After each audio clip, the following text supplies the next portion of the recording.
All right, Hillary Clinton caught dissing the DNC.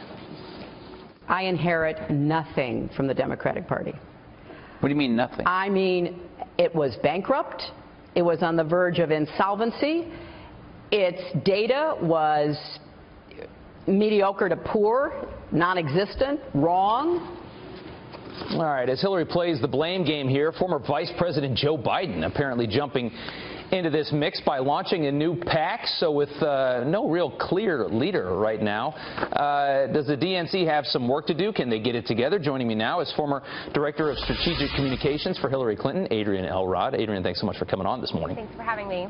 All right, so tell me at this point right now, who's running the party? Who is kind of the figurehead?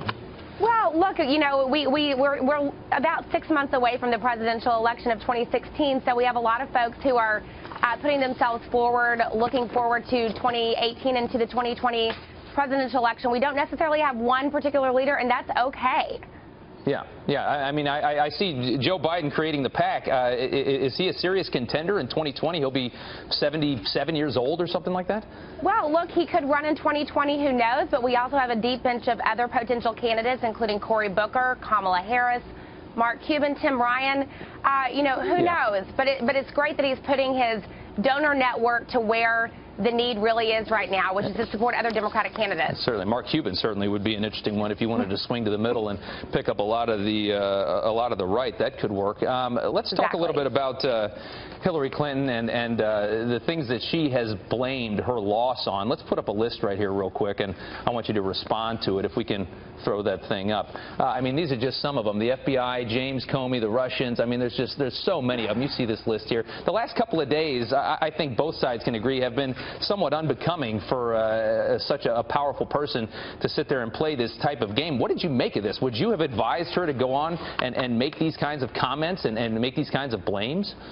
Well, first of all, let's look at the facts here. She was speaking at a tech conference, and she was talking a lot about the lack of technology that the Democratic Party had and that she had to deal with. But, you know, look, so many of us who were on the campaign saw the Russian influence, the way that the WikiLeaks scandal and so many other factors contributed to the ultimate outcome. You know, Hillary Clinton has always been criticized for not being frank and not speaking her mind, and now she is, and she's getting criticized for that. So, you know, again, I think her frankness is very important. It's something we all need to hear, and we should all be concerned about the Russian influence on this election. No, that's fair enough, but I mean, I wouldn't say that, you know, it's uncommon for things like this to happen. I mean, you know, she didn't say anything about the fact that she was given questions by CNN for one of the debates. I mean, she didn't give any credit to the fact that I think you could say the mainstream media was pretty much on her bench with this election. I mean, this was almost an unlosable thing.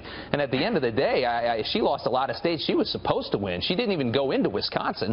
She just assumed that she was going to get that one to turn blue, as the Democrats usually do. So, I mean, how does she not take any of the blame for herself and dump it on everybody else? Well, she did take a lot of the blame for herself. She made it very clear that she made a lot of mistakes, and she's owning all of those mistakes.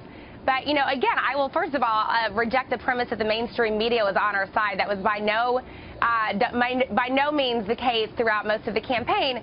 But all that withstanding, look, she's talking about the myriad of obstacles that many of us face, that she faced during the campaign as a candidate, but also trying to work on how we can move forward as a party and rebuild and make sure that things like this do not happen again. It's going to be interesting to see which way the Democrats go here. They've got the Tom Perez type option. They got the Mark Cuban type option. We'll see which one they kind of stick with. Thank you so much for coming on this morning, Adrienne. We appreciate it. Thanks for having me.